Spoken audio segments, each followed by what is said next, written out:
Hello, this is Len from Happy Digital. In this video, we are going to talk about how to speed up your Autograss workflow. You can enable the preview mode to get an idea of how your grass looks. You can increase or decrease preview density and maximum number of blades in the scene.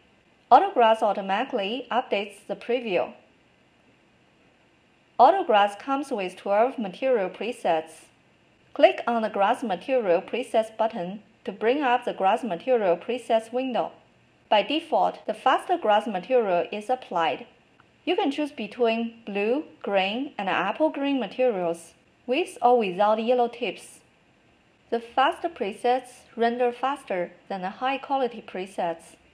Besides having the preview in the viewport, you can render Autograss in the drafter mode by unchecking the GI and Shadow checkbox. You can even completely disable Autograss by unchecking the renderable checkbox. For high-quality rendering, turn on GI and Shadow and apply a high-quality material preset. Longer and denser grass takes longer to render than shorter and less dense grass. So you can use shorter and less dense grass to speed up the render.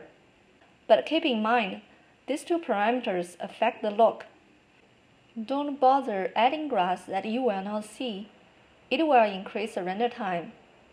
Lastly, scroll down the Autograss control panel. You will see the memory limit default setting is 256 MB. If you have spare RAM, you can increase the memory setting to speed up the render. Autograss will not use more memory than your setting. For example, I have 2 GB available for big scene. You will notice instant speed boost for Autograss render. These are tips to speed up your Autograss workflow. For tips on speeding up your V-Ray renders, please see our other tutorial video called V-Ray Speed Tips.